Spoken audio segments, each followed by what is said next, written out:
शादी की सारी रस्में अच्छे से हो जाती हैं। काया और पृथ्वी ने अपने बड़ों का आशीर्वाद लिया। अब वक्त आता है काया की विदाई का। लोग काया की विदाई की तैयारी करने लगते हैं। दादू दादी और काया की माँ काया को गले लगा के बहुत रोते हैं। काया भी बहुत रोती है। आखिरकार वो अपनी फैमिली को छोड़ के अब जा रही है। पृथ्वी खड़ा होकर ये सब देख रहा था। तभी पृथ्वी दादू के पास जाता है और बोलता है, दादू आप बिल्कुल टेंशन मत लो, मैं काया को हमेशा खुश रखूँगा, उसको हर खुशी दूंगा। आप बिल्कुल टेंशन मत लो, काया की तरफ से आप बिल्कुल बेफिक्र हो जाओ। दादाजी पृथ्वी के गले लगते हैं और फिर हल्की सी स्माइल देते हैं। पृथ्वी काया को देख रहा था जो कि बहुत रो रही थी। वो अपने मन में सोच रहा था, बस काया आज रो लो, इसके बाद ज़िंदगी में कभी रोने नहीं दूंगा और ना ही तुम्हें रोने का मौका दूंगा, तुम्हें दुनिया की हर खुशी दूंगा।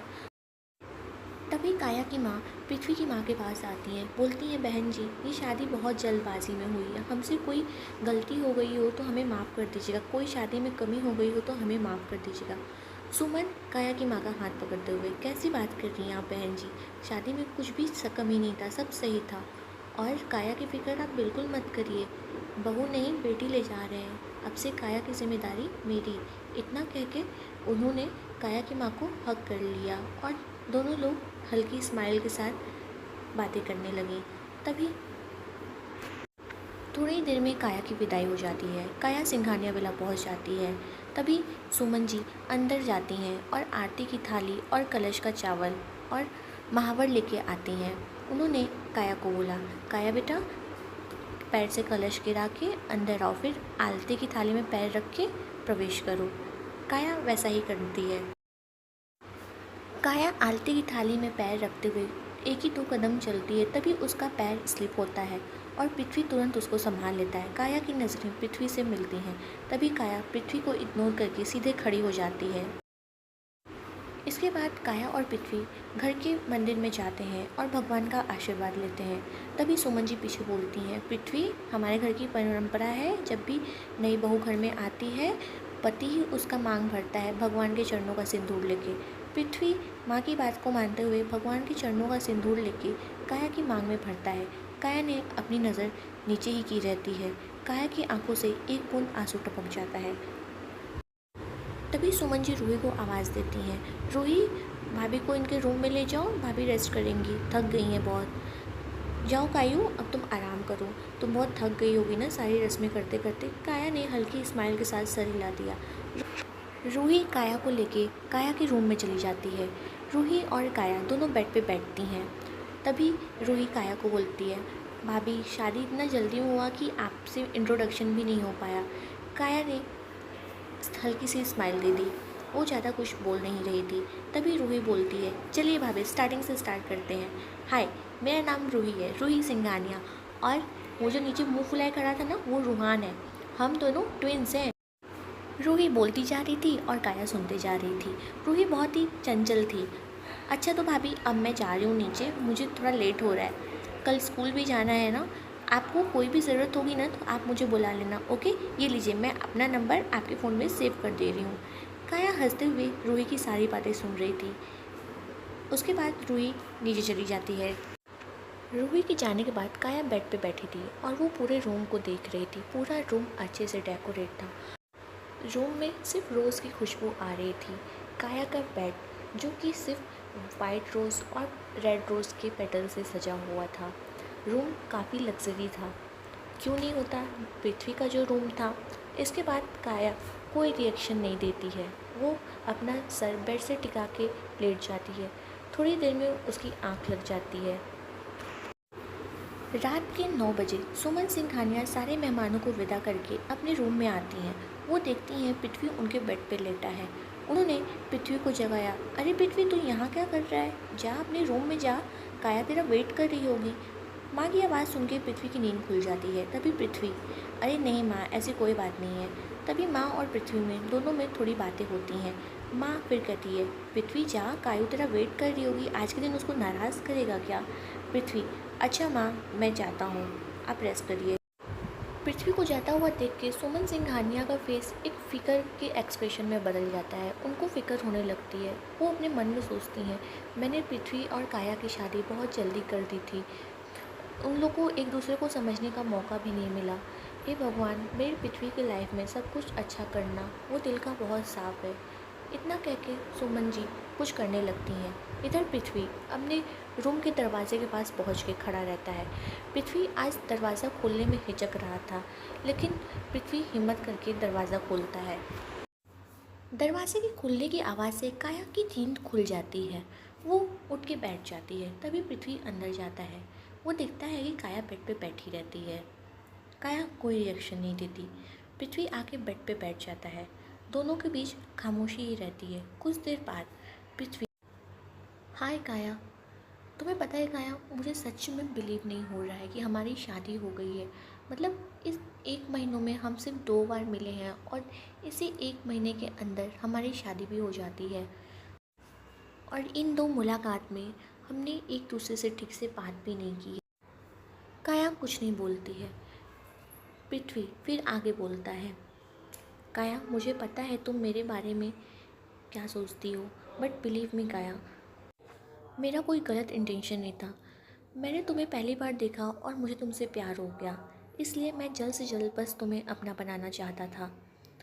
और मुझे पता है तुम मेरे बारे में कुछ भी नहीं जानती हो, लेकिन धीरे धीरे जानने लगोगी।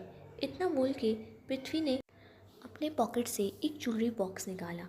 उसमें एक ब्यूटीफुल सी गोल्ड की चेन थी, जिसमें हार्ट शेप का लॉकेट था। लॉकेट के अंदर पृथ्वी और काया की फ़ोटो लगी हुई थी।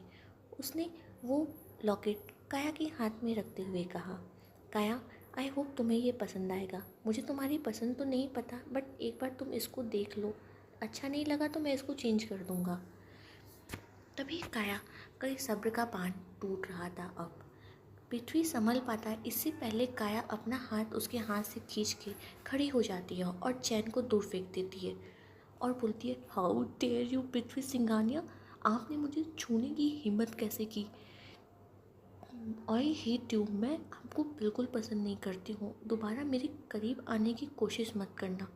पृथ्वी एकदम शॉक हो जाता है और उठ के खड़ा हो जाता है। मैं ये शादी सिर्फ अपने दादू की वजह से की हूँ। दादू ने मुझे कसम दी थी अपनी, इसलिए मैं कुछ बोल नहीं पाई। लेकिन तुम मुझसे कुछ एक्सपेक्ट मत करना, समझे तुम। इतना बोल के काया बेड पे बैठती है और रोने लगती है। पृथ्वी को कुछ समझ नहीं आता। पृथ्वी एकदम शॉक होकर काया को बस देखता रहता है। काया बस रोई जा रही थी। तभी पृथ्वी काया के आगे गिलास का पानी बढ़ाता है। काया, पानी पी लो। काया उसको घूर के देखती है और गिलास का पानी उसके हाथ से झटक देती है। गिलास दूर जाके गिरता है। जिसका मुझे छूना पसंद नहीं है उसके हाथ का मैं पानी पीऊँगी। दूर रहो आप मुझसे, मेरे करीब मत आना, समझे तो। इतना बोल के काया फिर से रोने लगती है। पृथ्वी अब कोई कोशिश नहीं करता है। पृथ्वी जाके सोफे पे बैठ जाता है। रोते रोते काया की आँख कब लग जाती है उसको पता नहीं चलता है।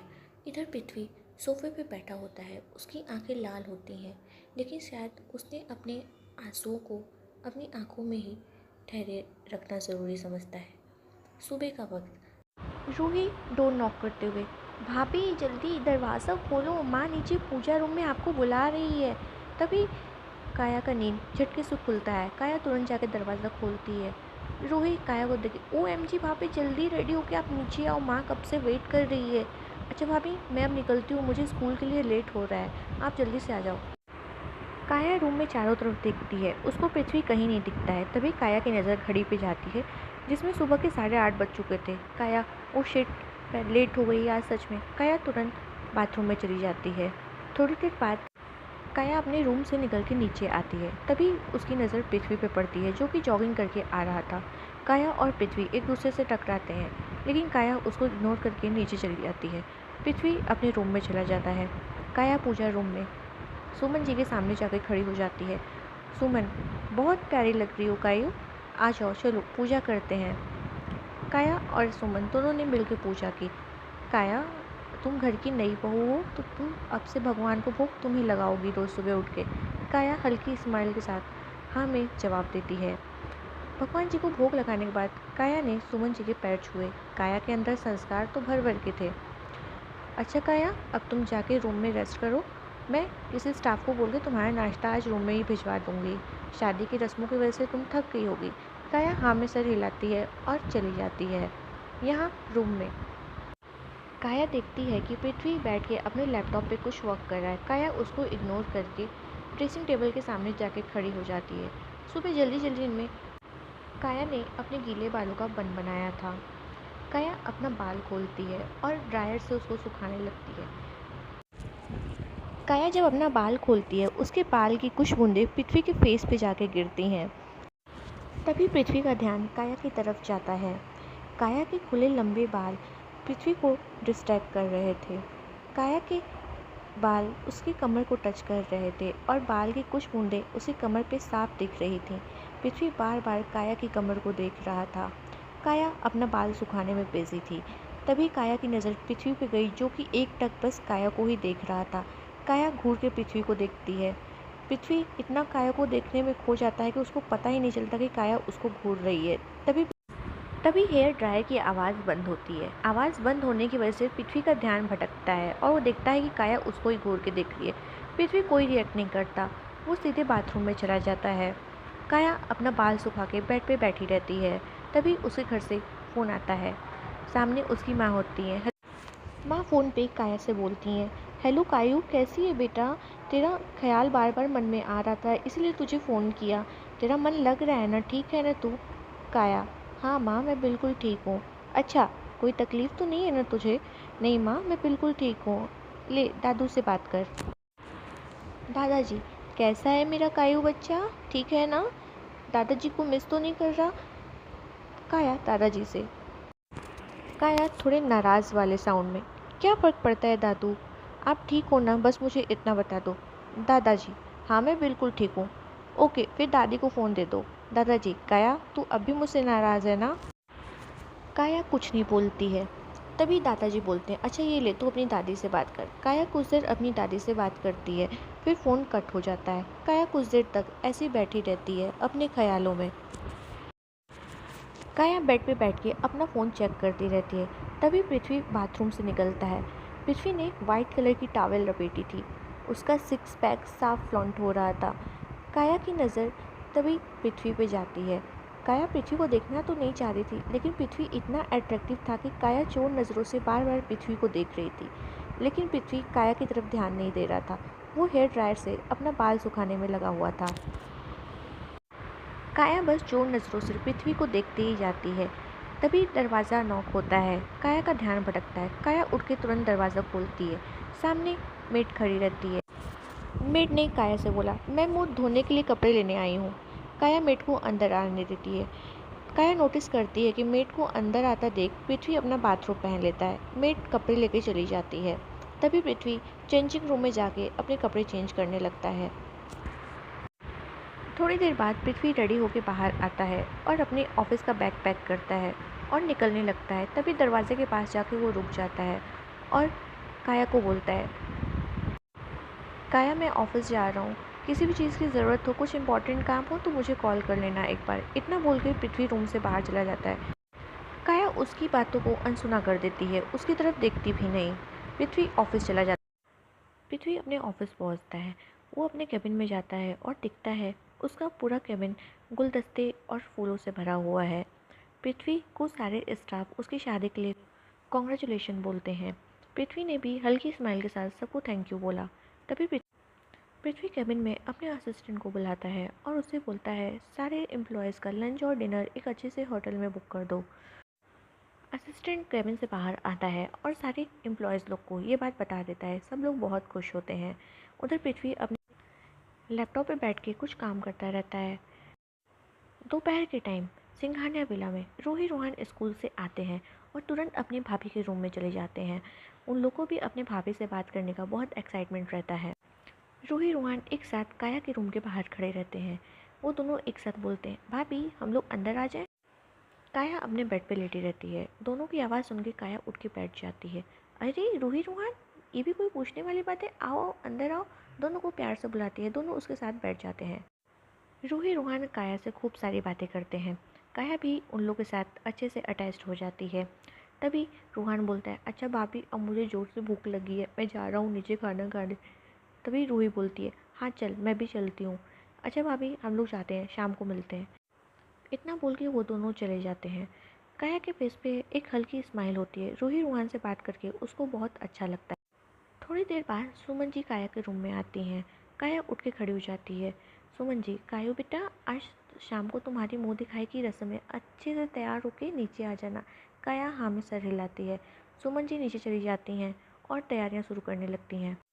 शाम को काया रेडी होके अपने रूम में बैठी थी, तभी सुमन ने रूही को बोला, रूही जा भाभी को लेके आ, सारे मेहमान वेट कर रहे हैं। रूही ऊपर जाती है और भाभी को लेके आती है। सबकी नज़रें काया पे ही होती है। काया आज बहुत ही खूबसूरत लग रही थी। सब ने काया की तारीफ़ की, सुमन को भर भर के तारीफ़ भी दिया। थोड़ी देर बाद मुंह दिखाई का फंक्शन ख़त्म होता है। सारे गेस्ट अपने अपने घर चले जाते हैं। तभी काया रूम में आती है और आके बेड से टिक के बैठ जाती है। थकान की वजह से उसकी आंख लग जाती है। पृथ्वी अपने ऑफिस में बार बार अपने फ़ोन को चेक करता है, इसी होप से कि काया उसको कॉल करेगी। काया उसको साफ साफ क्लियर क्लियर बोल चुकी थी कि पृथ्वी उससे कुछ भी एक्सपेक्ट ना करे, लेकिन ना जाने क्यों पृथ्वी के मन में एक एक्सपेक्टेशन थी, एक उम्मीद थी काया को लेके। इतना तो पृथ्वी अपना फ़ोन कभी नहीं चेक किया था जितना शादी के बाद वो काया के लिए चेक कर रहा था। रात को 11 बजे पृथ्वी घर आता है। पृथ्वी के आने की आवाज़ सुन के सुमन जी अपने रूम से निकलती हैं। वो पृथ्वी को घूर के देखती हैं। क्या हुआ माँ? तेरी शादी की हूँ घर जल्दी आने के लिए, घर लेट आने के लिए नहीं। तू अभी से ही लेट आना शुरू कर दिया, अभी तो तेरी शादी हुए 2 ही दिन हुए हैं। माँ, आज स्टाफ लोग के साथ मेरा लंच और डिनर था, इसलिए लेट हो गया। माँ, कोई बात नहीं, जा ऊपर, काया वेट कर। पृथ्वी का मन ही जान रहा था कि काया उसका कितना वेट करती है। फिर भी वो अपने माँ को हल्की सी स्माइल देके अपने रूम में चला जाता है। रूम खोलता है, वो देखता है कि काया सोई हुई है। पृथ्वी रूम धीरे से लॉक कर देता है। एसी चलने की वजह से काया को हल्की ठंड लग रही थी। पृथ्वी ने काया को जल्दी से एक ब्लैंकेट धीरे से उड़ाता है।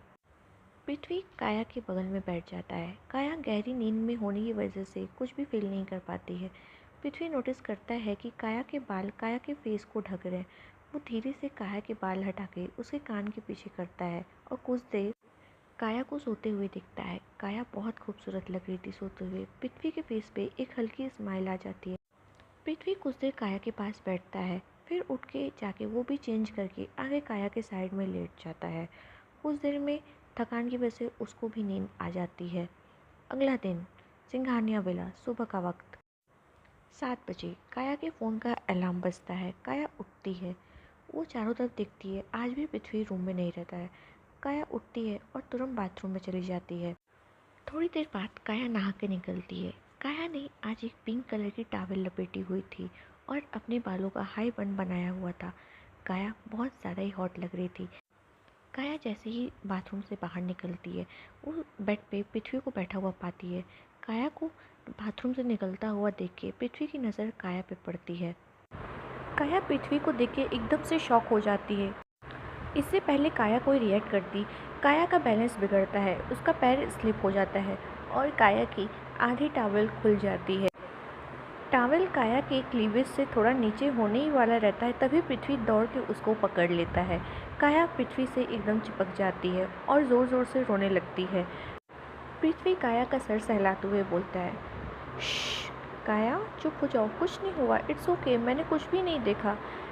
काया रोते ही जा रही थी। उसी टाइम पृथ्वी ने काया के टॉवेल को टाइट बांध देता है। पास में रखा बाथरोब पृथ्वी उठाता है और उससे काया को अच्छे से कवर कर देता है। फिर वो काया से बोलता है, काया अब तुम कंफर्टेबल हो। इतना कह के वो काया को खुद से दूर करता है और काया की तरफ बिना देखे ही रूम से बाहर निकल जाता है। उसके रूम से बाहर जाते ही काया तुरंत जाके अपने रूम का डोर लॉक कर देती है और मिरर के सामने आके खड़ी हो जाती है। काया खुद को देखती है।